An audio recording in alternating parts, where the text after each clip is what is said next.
Texas and Oklahoma haven't even made it to the SEC yet, and things are already getting messy. The SEC, it just means more messy. You are Locked On Longhorns, your daily podcast on the Texas Longhorns. Part of the Locked On Podcast Network, your team every day.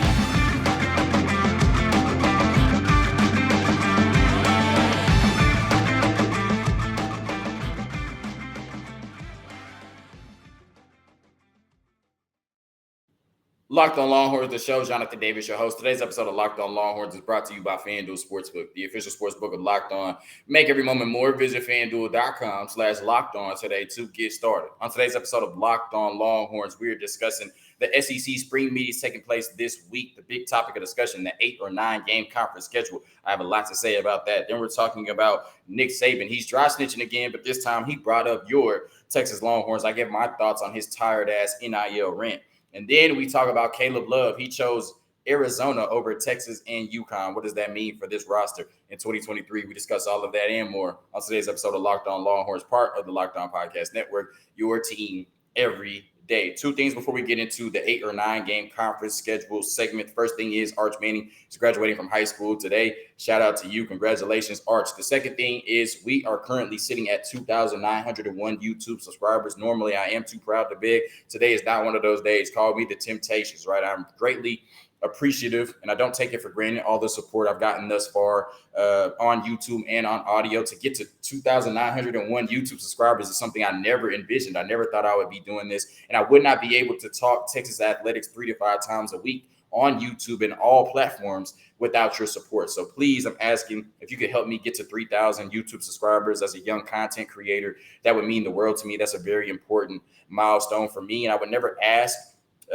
you all for anything without giving you something in return. So one thing I'm going to start doing on the show at least once a week is reading and responding to your YouTube comments on the show. I used to do it in the comment section, every comment. But when the show started to get a little more traction, I got busier. I wasn't able to do that. But at least once a week, I'm going to start taking your YouTube comments and reading them on the show because I'm just the one on the mic, but this is for all of us, right? This is our school, this is our university, and these are our favorite football, basketball, and baseball teams, et cetera, and et cetera. So, I couldn't do this without y'all, and I'm really appreciative of the support. And please help me get to 3,000. Like I said, that would be a big milestone for me and a big milestone for Locked On Longhorns. So when we talk about the SEC spring meetings, they're taking place between Tuesday and Friday this week, and Texas and Oklahoma are in the building, right? They are represented, but they do not have a vote, which makes sense because Texas and Oklahoma will not be in the conference until 2024. So they're not active members of the conference. They should not be able to vote. And one of the biggest discussions this week, maybe the biggest discussion in SEC spring meetings, is the 8 or 9 game conference schedule. Now, we as Texas fans largely assumed that by the time we got into the SEC, they would move to the 3-3-6 format, which I'll explain in depth in a little bit later in the segment.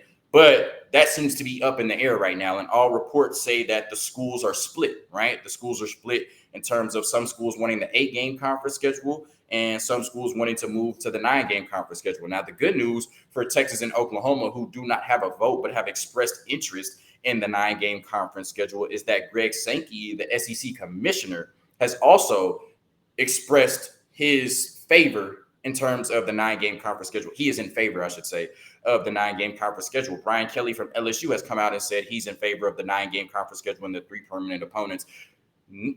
Kirby Smart, who has nothing to worry about, winning 2 straight national championships, said he's not worried about the 9 game conference schedule. In fact, he said it's one of the craziest discussions that we're even having, right? One of the most pointless discussions. So he's war ready, whatever we know, based on whoever you put on his schedule.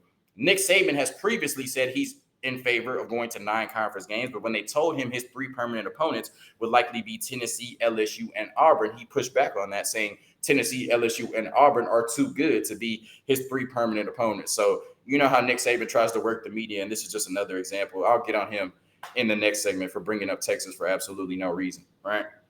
So when you look at just the format of the 8 and 9 game conference schedule, I'm going to go through that before I give my thoughts on what I would like to see happen in the SEC. And to me, there's only one clear answer, and it's not close. When you look at the 8-game schedule, which is looking likely to start in 2024, possibly until 2026 right now, which is the current SEC scheduling format, there would be 4 non-conference games, right? 1 permanent SEC opponent every year for each school. For Texas, that would likely be Oklahoma, and 7 rotating SEC opponents that vary. So the only guaranteed SEC game on your schedule every year would be Oklahoma in this format, at least until 2026, if they arrive at that decision. Or the 9-game schedule, where you would have 3 non-conference games. You would have 3 permanent SEC opponents that you would play every year on your schedule. Oklahoma, A&M, and Arkansas would likely be the 3 for Texas. And then 6 rotating opponents that you would play every year, right? So I guess you would have a home and home every 2 years with these other 6 opponents outside of OU, A&M, and Arkansas, if you're looking at it from the Texas perspective. Now, there has been some pushback on the 9-game conference schedule. And although I don't agree with it, it makes sense, because if you're a school like South Carolina, right, you already have to play 8 grueling SEC games. You already have to play Clemson every year in the non-conference schedule, right? Why would you, as South Carolina, want to add another SEC game on top of that? I understand. Don't agree with it, but I understand. If you're Florida, you already play Florida State every year, plus 8 grueling SEC games. Why would you want to add another SEC game on top of that? Like I said, I don't agree with it, but I completely understand. Texas has expressed interest in the 9-game conference schedule. But I can understand why a Texas fan is like, yo, hold your horses, big dog, because we got home and homes with Michigan and Ohio State coming up, right?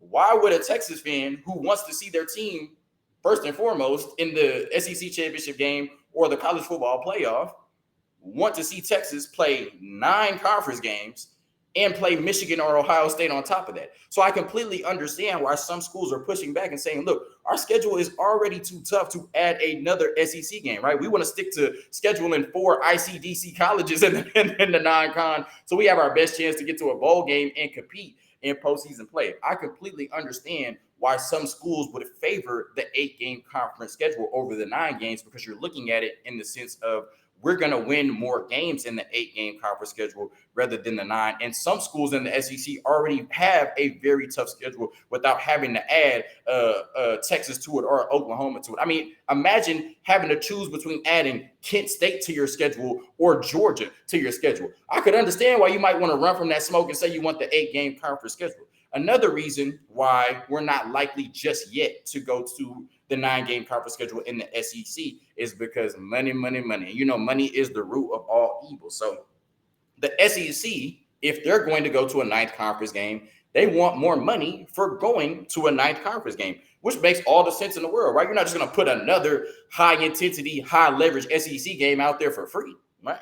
But ESPN is also looking at it like, well, we made this TV rights deal before y'all decided to bring in Texas and Oklahoma. This is already sitting there writing. We don't have to offer y'all any more money. We are not contractually obligated to give y'all any more money. So there seems to be pushback on that as well, right? ESPN is looking at it like, why should we pay y'all, right? And SEC is looking like, well, why should we give y'all an extra conference game if you're not going to give us more money? That is a rift that could last until 2026, right? So it's looking likely that in 2024, Texas will enter the SEC in a 8-game conference schedule format. Now, the reason that I think this is absolutely ridiculous, because there is no scenario, there is no world I want to live in which Texas and Texas A&M are in the same conference and they do not play every season. Now, I know this is not a direct parallel, because Auburn and Alabama is to what Texas and Oklahoma are, not necessarily Texas and Texas A&M. But what sense would it make for USC and UCLA not to play every year? What sense would it make for Michigan and Michigan State not to play every year? What sense would it make for Alabama and Auburn to not play every year? What sense would it make for Florida and Florida State to not play every year? And you're sitting here telling me that Texas and Texas A&M would be in the same conference and possibly play every 2 years? Are you kidding me? Teams that have played 118 times, teams that have not played since 2011, you're telling me that Texas is going to come to the SEC and play A&M possibly every 2 years? How would that make sense? Why would Texas and Texas A&M, the two biggest schools in the most important state in the country, not play every year in the SEC? That makes absolutely no sense to me. And I've heard Texas fans say their little brother, I don't care if we play Texas A&M or not. Stop it. We haven't played them in football in 12 years, and y'all been talking trash to them every day on Twitter for the last 12 years consecutively straight. Y'all talk trash to them on Christmas every single day. I'm on Twitter. I see it. Even we don't have no new material. Every day talking trash to A&M fans. Stop acting like Texas is just so unbothered we don't need to play A&M. And then A&M fans will talk about we went to the SEC to trailblaze a new legacy. We want to play LSU every year instead of Texas. LSU ain't worried about y'all. LSU don't care about y'all the way that y'all care about LSU. And why would y'all not want to play Texas every year? That doesn't make sense to me. Once again, Aggies who have been talking trash about Texas every day for the last 12 years, trying to act like all of a sudden they're so unbothered about Texas. We're not unbothered about Texas A&M. They're not unbothered about us, and that's the reason it's one of the greatest rivalries in college sports. And like I said, I do not want to live in a world where we go to the SEC and we play Texas A&M every 2 years. And if I'm a recruit, I want to play Texas A&M every year. I'm at Texas, and I want to come to Texas to play A&M every 2 years. So I understand why some schools would want the 8-game conference schedule as opposed to the 9-game conference schedule. And it makes all the sense in the world. But when you start talking about getting rid of some of the greatest rivalries of all time or playing them every 2 years as opposed to every year, especially a rivalry like Texas and Texas A&M, that is absolutely blasphemous and bogus to me. There is no reason that Texas and Texas A&M, who have not played in 12 years, should be in the same conference and not play football against each other every year. And if we have to go to a 9-game conference schedule to make that happen, then it's exactly what needs to happen when Texas and Oklahoma get to the SEC. A quick word from FanDuel, and then we talk about Nick Saban, who is dry snitching once again. Make a fast break to FanDuel during the NBA playoffs because right now new customers can get a no-sweat first bet of up to $2,500. That's $2,500 back in bonus bets if your first bet does not win. There's no better place to bet all of the playoff action than America's #1 sportsbook. Visit FanDuel.com/lockedon and get a no-sweat first bet of up to $2,500. That's FanDuel.com/lockedon. FanDuel, the official sports betting partner of the NBA. So I know this is Locked On Longhorns. There's really no connection to the NBA, but the finals do start tomorrow. It is the Nuggets versus the Heat. So if you've listened this far into the show, once again, I'm greatly appreciated. Hopefully you subscribed and helped me get to 3,000 or closer to 3,000. Let me know in the comments who you got, the Heat or the Nuggets. I'm not sure yet, but I did go to my first ever game at the Pepsi Center. So I guess I'm kind of rooting for, the Nuggets a little bit more than the Heat. But I do like Jimmy Butler. I'm a Bulls fan, and we drafted Jimmy Butler. So I'm kind of torn on this one. But should be good hoops, either way. I love Mike Malone. I love Eric Spoelstra, so it should be good hoops either way. Let me know, who you got in the comments, the Heat or the Nuggets, and I'll let y'all know. Get to by tomorrow. So Nick Saban is back to dry snitching, and Nick Saban is one of, if not the greatest college football coach of all time. That's subjective. I think he's the greatest college football coach of all time. Other people might think of other coaches. That's perfectly fine, right? He's certainly in the conversation, right? You can't leave Nick Saban out of the GOAT conversation. And to be one of the greatest coaches of all time, I think you have to be a really good communicator, right? And I think Nick Saban is a very good communicator. The problem is he uses his communication at times, especially in the media, to be a shrewd operator. And we saw that last year at a booster event, I think, in Montgomery, Alabama, or Mobile, Alabama, where he was talking to Alabama boosters and he started dry snitching. He brought up Jackson State and how they flipped Travis Hunter from Florida State, and he mentioned a Barstool deal. Like, that wouldn't have been possible without $1 million NIL deal. He mentioned Nigel Pack going from Kansas State to Miami when it was reported that Nigel Pack took a $400,000 NIL deal to go to Miami. He brought that up, right? He also brought up the #1 recruiting class that Texas A&M signed in 2022, saying that Texas A&M bought all of their players. So whether Nick Saban really has a problem with how NIL is governed, or Nick Saban is doing this to call out his own boosters and get them to spend at the level that he feels like Miami, Jackson State, Texas A&M, and Texas are spending at, the fact that you keep dry snitching and bringing up these schools when you have no reason to is wrong to me. The fact that you can't communicate and get your point across without dry snitching on your contemporaries and these other schools is very wrong to me. Now, his original premise, I actually agree with. So he's discussing NIL at the SEC spring meetings, and he's saying that schools instead of using these outside sources and NIL collectives that can get really murky in terms of how players are being paid. Is it being done the right way? Are schools violating the rules, et cetera, et cetera? He says schools should just use a part of their media rights revenue to pay players straight up, right? Make it above ground, have a union, have official contracts with the school and everything. That makes sense, right? I've never understood why we're going to move to paying players, but the school that the players play for can't pay them, right? They have to get paid by outside sources. That never made sense to me. And I think that would be a better avenue than trying to funnel money through these NIL collectives. Because if you were paying players above ground officially through contracts through the school, you would never have to worry about a situation like Jaden Rashada signing a $13 million NIL deal, which should have sounded crazy as hell to begin with, but signing a $13 million NIL deal just for them to come back 2 months later and say, we never had $13 million to begin with. And now he's at another school and doesn't get to go to Florida because of the bad blood that happened because of that. I think what Nick Saban is proposing in terms of schools paying the players directly from their media rights revenue would clean up a lot of the wild, wild west that we've seen in NIL recently, right? This also would ensure that all schools are operating under similar rules rather than state-specific guidelines. Sorry for that, right?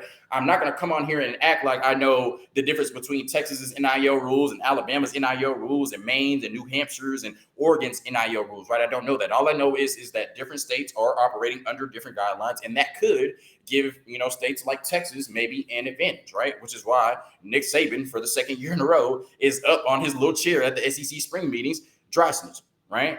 Now, when I look at it, to me, like I said, I understand if you're trying to be a shrewd operator and get your boosters to put more money into Alabama to allow you to be more competitive, then I understand that. But what I don't like is you getting up in front of this press conference, right? Getting up in front of the media and crying wolf. Like Alabama is at a disadvantage.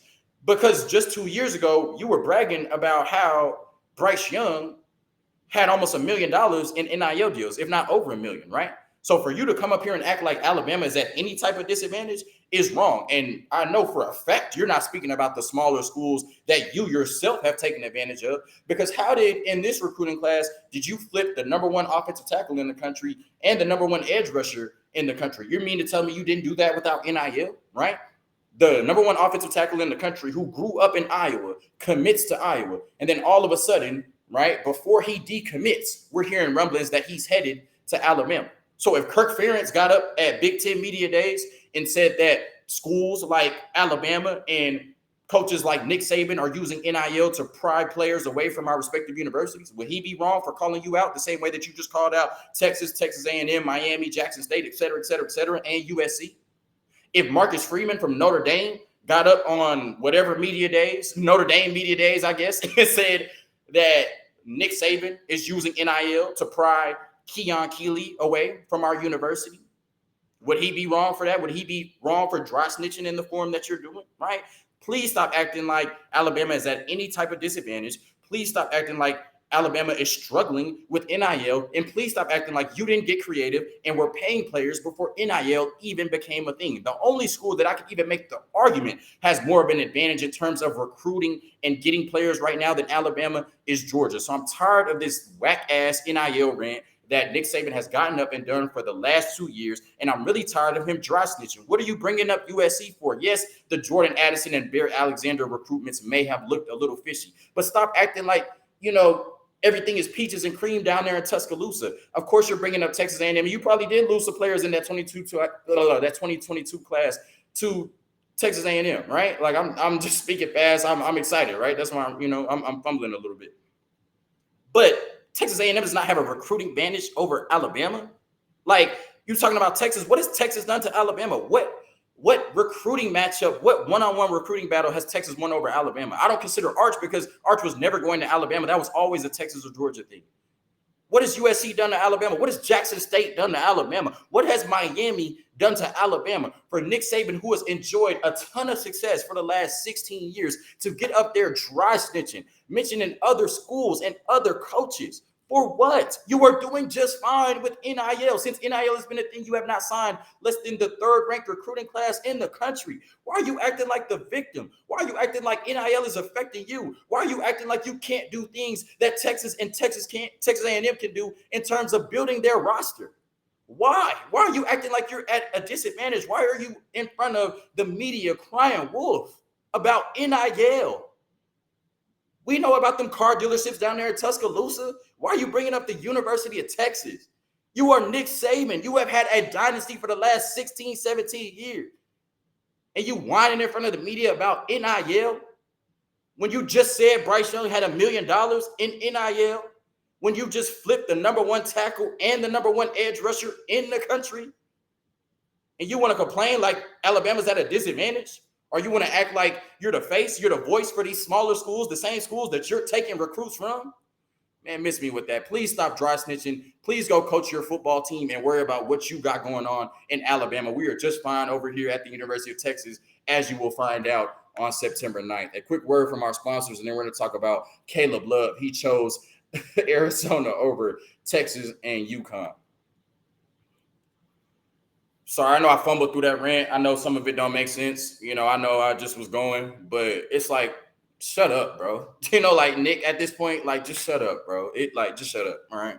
So now we're talking about Caleb Love, and he left North Carolina after 3 years. He went to Michigan, and he ends up entering the transfer portal again because of some academic requirements. Now, I wouldn't have done it, but I respect the fact that Michigan let him go because of academics, right? I respect the fact that they're willing to stand on their academics and not bend that for a player as talented as Caleb Love. So he re-enters the transfer portal, and we knew that Texas was interested initially, but it never felt like Texas had a huge chance to land Caleb Love. But we started to hear more and more smoke that Caleb Love actually might be on Texas's radar, right? Or Texas might actually be on Caleb Love's radar. And that it seemed as though Caleb Love was going to end up at either Arizona, Texas, or UConn. Now, Caleb Love did end up at Arizona, and I think the fit at Texas would have been a little wonky. Now, you take it because he's one of the most talented players in the country, and Ronnie Terry and his staff are probably feeling like we can get more out of Caleb Love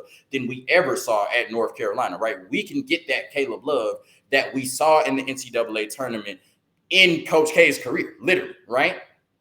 And I still think the fit would have been a little wonky because on offense, you would have had Caleb Love, who is a natural either point or shooting guard, playing the three, right? That would have kind of been, I think, a little tough to figure out in terms of, okay, how is Tyrese Hunter going to play? How is Max Abmas going to play? Somebody who's used to having the ball in his hands all the time. How is Caleb Love going to play off of them?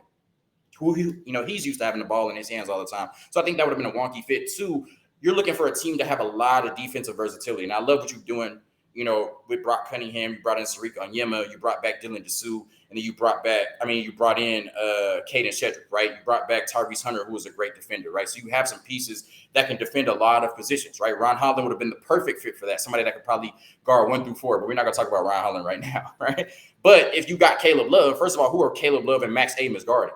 Nobody. Secondly, you would have 3 players in your starting lineup, 6'4" or shorter, right? That doesn't give you a ton of defensive versatility, especially when the 2 bigs next to them are Caden Shedrick and Dylan Dessou, right? I think they're great around the rim and can be great rim protectors and post defenders, but you don't want Dylan Dessou or Caden Shedrick too often. Maybe he can surprise me this year, switching on to point guards and wings. And I don't think that Caleb Love would have been able to give you a lot of defensive versatility at that 3 position. So it was one of those things where you had to look into it. You had to, take it just because of the offensive versatility and explosiveness that it could give you on that side of the ball. But I don't think it would have been the best fit. So I think now you have to pivot to a player maybe like Arthur Kaluma from Creighton, who can give you a lot more of that inside scoring presence, but does have the ability to knock down shots on the outside. But he gives you more versatility at the 3, right? He's bigger, 6'8", so he can guard more positions than Caleb Love. He's more athletic, or as athletic as Caleb Love. That gives you versatility. And like I said, he can kind of masquerade between playing on the wing or playing in the post as well. So I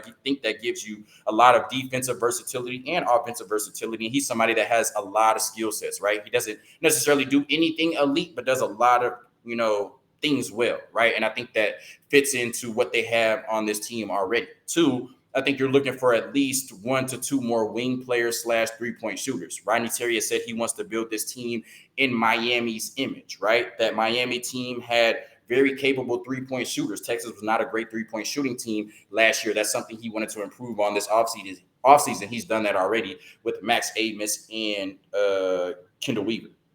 He said he wants to have multiple guards or wings that can attack the basket and put pressure on the rim, right? You have that in Max Amos, Tyrese Hunter, and Kendall Weaver. I should have mentioned Tyrese Hunter with the 3-point shooting as well, my bad. And you also would have that if you bring in somebody like another dynamic wing or an Arthur Kaluma, right? Somebody that can put pressure on the rim. We saw that in the second half against Miami when Isaiah Wong and the rest of the team just kept going down to the basket and getting whatever they wanted. And then also he wants a team that has a lot of defensive versatility. And I think bringing in a player like Arthur Kaluma as opposed to a Caleb Love gives you that defensive versatility because, like I said, Caleb Love and Max Amos just have not proven to be great defenders in college basketball, which is not a bad thing. They just haven't shown to be great defenders. And when you have 3 players in your starting lineup, 6'4" or shorter, that could open up a lot of room for switches and you getting taken advantage of on the defensive end. So, I wish Caleb Love the best. It would have been nice to see, a very explosive scorer like that, a very explosive player in college basketball like that, spend his time at the 40 acres. I think it would have helped in terms of prestige and recruiting, but I think he made probably the better fit decision in terms of going to Arizona. And now Texas has to dip into the portal where there are over 2,000 players and find at least 3 more players that fit into what Rodney Terry wants to do with this team in 2023. Thank you for tuning in to another episode of Locked On Longhorns, part of the Locked On Podcast Network, your team every day. Hook 'em. Peace.